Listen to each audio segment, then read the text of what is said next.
प्रियंका भारती, इस हिसाब से तो जो तेजस्वी यादव कह रहे हैं कि लालू यादव को जितना गाली देना है देते रहिए, कुछ नहीं होने वाला है, अगर इस हिसाब से कि वसीयत भी आपकी, तो फिर वो कार्यकाल का जितना लेखा जोखा था वो भी आपका, तो असर तो पड़ेगा। ये गणना तो गलत हो गई तेजस्वी यादव की। देखिए आशा जी, जिस पार्टी से शिवम त्यागी जी आते हैं, छोटे वाले तड़ी पार और बड़े वाले लड़कियों की जासूसी करवाते हैं, तो उनकी भाषा इसी तरह की अभद्र होगी। इनसे यही अब यही तो परेशानी है। रही बात बिहार की, वो क्योंकि तड़ी पार नहीं है, आप पढ़ती क्यों नहीं है, हो गए, आप पढ़ती क्यों नहीं है। मैं बीच में नहीं बोलना चाहता, ये शुरुआत ही गलत हुई है। अगर ऐसे तड़ी पार नहीं है, तड़ी पार का कॉन्सेप्ट ही नहीं पता आपको, यही तो प्रॉब्लम है। तड़ी पार वालों से शुरुआत की आपने, शुरुआत में ही गलत बोल दिया। बकवास कर रहे थे, मैं सुन रही थी शिवम त्यागी, लेकिन आपको तथ्य पता होने चाहिए। आप एक क्षेत्रीय पार्टी की प्रवक्ता है, आपको पता होना चाहिए। वो तड़ी पार नहीं है, यही तो प्रॉब्लम है आपकी। मैं क्या कह रहा हूँ, मुझे इनसे बोलने में, बीच में बोलने में कोई आनंद नहीं है, लेकिन जो तड़ी पार है प्लीज उसका कानून पढ़े और थोड़ी सी फाइल पढ़ लेंगे तो बेहतर हो जाएगा। Thank you. अब आप आगे बढ़िए। ठीक है, नहीं दर्द नहीं होता है, आप जो झूठ बोल रही हैं उससे दिक्कत है। न्यूज़ 24 के जो दर्शक हैं उससे दिक्कत है, उनको गलत इंफॉर्मेशन नहीं मिलना चाहिए। अच्छा रुकिए शिवम प्लीज रुकिए।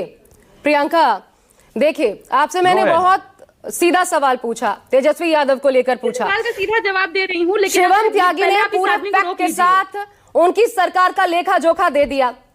ये जो शब्द आप इस्तेमाल करती हैं, ऐसा लगता है कि आप किसी को प्रवोक कर रही हैं, और ये मंच जो है वो प्रोवोकेशन के लिए नहीं है, माफ कीजिएगा आशा जी। नहीं, ये शब्द नहीं। भ्रष्टाचार के सुनिए प्रियंका, एक सेकंड, आप महिला भी हैं, ये शोभा नहीं देता। हम ऐसे शब्द क्यों बोले किसी को? नहीं, क्यों बोले प्रियंका, क्यों बताइए क्यों? तब तो लालू प्रसाद यादव के ऊपर क्या क्या कटाक्ष किए जाते हैं, आपको वो भी सहना पड़ेगा। जब पत्थर मारेंगी तो सहने के लिए भी तैयार होना पड़ेगा। तो प्लीज ऐसे शब्द ना बोलिए प्रियंका, ये मंच नहीं है, कम से कम न्यूज़ 24 का वो मंच नहीं है। यहाँ पर आशा जी, जो आपसे पूछा उसका सीधा जवाब दीजिए।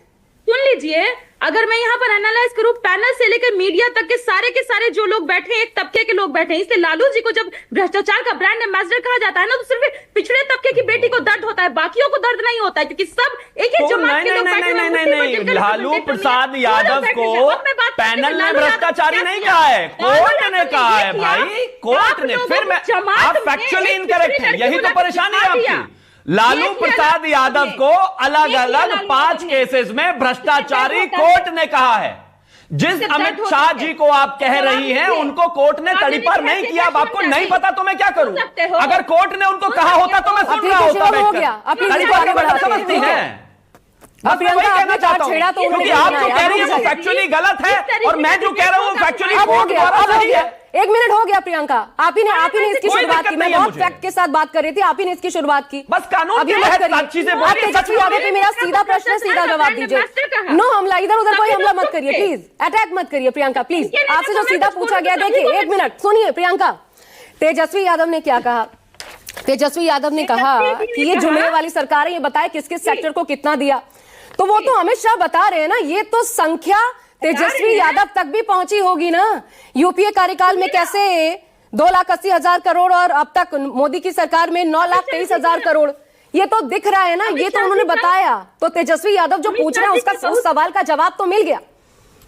अब सुनिए, अमित शाह जी का बहुत सारा लाइन आपने चलाया, लेकिन एक लाइन जो आप चूक गए चलाने से, वो था चीनी मिल। बोले ना चीनी मिल खुलवाएंगे अगले बार हम आएंगे, तो यही सिंपल झांसा देने के लिए एक और व्यक्ति आए थे, ठगी करके गए थे बिहार के साथ 2014 में नवादा में। क्या कहे थे? आएंगे तो यहीं के चीनी मिल से चाय पीएंगे। झोला लेके आते हैं, बिहार को ठग के चले जाते हैं। कभी झोला में से नफरत निकालते हैं, कभी जुमना निकालते हैं, कभी झूठ निकालते हैं। कल ही संसद में झूठ निकाले थे ना, कौन जेपी नड्डा जी क्या बोले? 157 हमने हेल्थ कॉलेजेस खोल दिए। बिहार में गिनती से 12 से 13 हेल्थ कॉलेजेस है। मतलब फॉर्चून का दुकान नहीं हो रहा है कि 38 जिला में 4-4 जगह खोल दिए। ये तो इन लोगों का झूठ का सीमा है। अब रही बात कि इन लोगों ने बिहार के लिए क्या किया, उसका जवाब देंगे। परसों के परसों सिर्फ दिन दहाड़े पटना में एक व्यक्ति का 1.5 लाख लूटा गया, तरसों एक को गोली मार दी गई। उसके पहले बिहार के पुलिस वालों को शूट आउट कर देते हैं। ये चल रहा है बिहार में। किस जंग राज की आप हमको याद दिला रहे हैं? अभी जब चुनाव आएगा, तेजस्वी जी ठीक बोले, जब चुनाव आएगा ठगने के लिए, ठगी करने के लिए बिहार में आएंगे। और किस हैसियत से अमित शाह जी तेजस्वी जी को गाली देते हैं, लालू जी को गाली देते हैं? अभी अपने बेटे को कितना संस्कार देकर के बिठाए हैं कि वहां पे एक शेख के साथ बैठते गलत गलत इशारे करते। कौन सा चुनाव लड़के उनके बेटे बीसीसीआई में पहुंच गए? जवाब है इसका। देखिए, फिर आप प्रियंका फिर आप कहाँ चली जाती है? दिक्कत ये है कि आप फिर कहीं चली जाती है। यादव जी हाँ, जवाब है। मैं आपके फैक्ट को उठा रही हूँ, जवाब है। सवाल पूछूंगी, ये सब मत बोलिए प्रियंका प्लीज। इससे तेज तर्रार प्रवक्ता कोई नहीं बन जाता। जवाब है, जवाब है। करने से अब 4 मैचेस, 4 आईपीएल मैचेस में 3 रन बनाए थे तेजस्वी यादव ने। कौन सी काबिलियत फिर थी? आप कहाँ चले गए? 4 आईपीएल मैचेस में 3 रन बनाए थे तेजस्वी यादव ने। कौन सी काबिलियत थी क्रिकेटर बनने की? बताइए जरा, कौन सी काबिलियत अरे थी? जो बताइए। पूछ रही है उस पर जवाब दीजिए। शिवम, 157 मेडिकल कॉलेज कहाँ खोले गए? पूछिए। जेपी नड्डा खुलेआम बोल रहे हैं ना, सदन के भीतर जवाब दीजिए। गहलोत की कौन सी रुक जाइए शिवम, रुक जाइए। प्रियंका आप तो रुक जाइए, 1 मिनट रुक जाइए।